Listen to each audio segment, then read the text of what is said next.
Atheism, a view that constantly leads you to a dead end while questioning the universe. While everything we see in the universe is actually evidence for accepting the Creator, atheism ignores them. We can talk about it very long, but today we will consider only 3 questions that atheists cannot answer.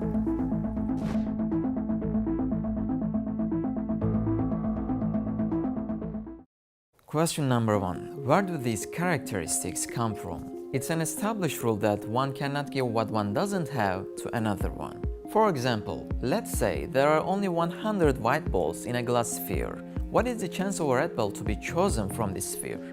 Of course it's 0, right? No matter how long you wait, you will not get any because there is no red ball inside the sphere anyway. Keep this example in mind. Let's consider a black pencil. Can you draw a rainbow with this pencil? No, because the pencil is in no color other than black, so naturally a rainbow cannot be drawn. What I mean is, you cannot give a feature you don't have to someone else. Now, I take a look at the universe and I see that everything is made of atoms. However, although atoms are ignorant, willless, lifeless and blind, deaf and numb creatures having no cognitive senses, when they come together and occur to us as a human being, we see that the man made of them carries all these features. So, the basic question is, how can atoms give these properties to human beings while they lack all of them? As they cannot be the true sources, there must be someone else holding these attributes. Because the atom that cannot see cannot create the seeing eye. The atom that cannot hear cannot make the hearing ear. The atom without life cannot form the human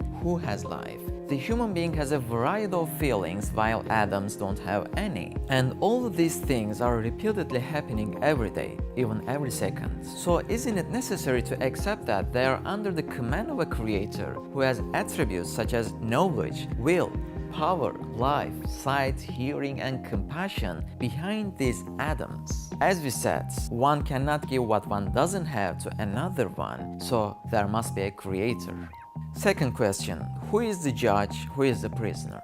If everyone is a soldier, a commander is required. If everyone is a prisoner, a judge is needed. It's a rule that you cannot be the judge and the prisoner at the same time. What does this mean? You know that a room cannot be dark and light at the same time, or a paper cannot be dry or wet at the same time. These are some examples confirming that one cannot hold 2 opposite attributes at the same time, because carrying 2 attributes opposite to each other is a contradiction. Being a judge and being a prisoner are 2 opposite states. If you are one of them, it's impossible to be the other. Now, think of a building which is being built with bricks. If you do not accept the architect to build it, it will be a contradiction to accept that bricks are building this on their own. Because in this case, the bricks will be both prisoners and judges of each other at the same time. Since all the bricks have a nature that is the same with each other and have no knowledge and free will, they cannot form a building by coming together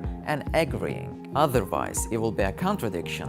Who will give the order? Who will apply the order? A great confusion would show up. They wouldn't be able to establish a system that could stay protected from collapsing at once. So, they are all prisoners, and there must be an architect who has an absolute power on them. The judge is the architect, and the bricks are his prisoners. Likewise, when we examine the human body, we infer that atoms cannot make this system. 350,000 people are born every day. Who is the commander here, and who is the applier? If we assume the atoms to be doing this job, which ones among them give orders, and which ones follow the orders? How can atoms get along with each other and create so many people every day while they have no knowledge, free will, and life? So, just as bricks cannot make the building, atoms cannot agree to carry out a quite complex job. That is to say, atoms are prisoners and their judge is God, Allah. Just as the same with the architect of the building, the architect of the human being continues to create and keep the human body standing all the time. Question number 3. What is the real reason? Imagine that we see a train and a baby is pulling this huge train with a rope in his hand.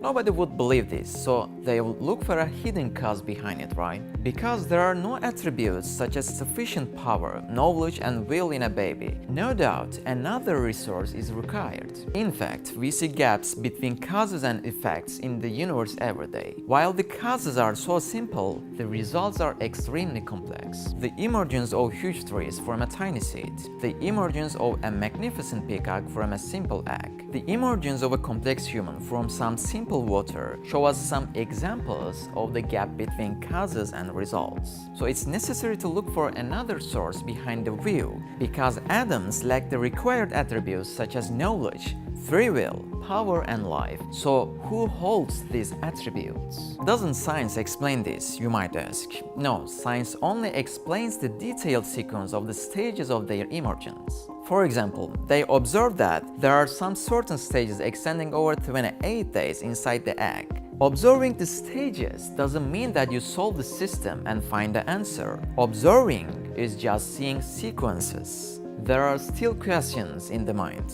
How can these atoms form a structure like a peacock despite lacking attributes such as knowledge, free will, power, and life? An explanation which is based on temporal sequence of events leaves out these questions with no answers. So, as we said in the beginning, that a baby cannot pull a train.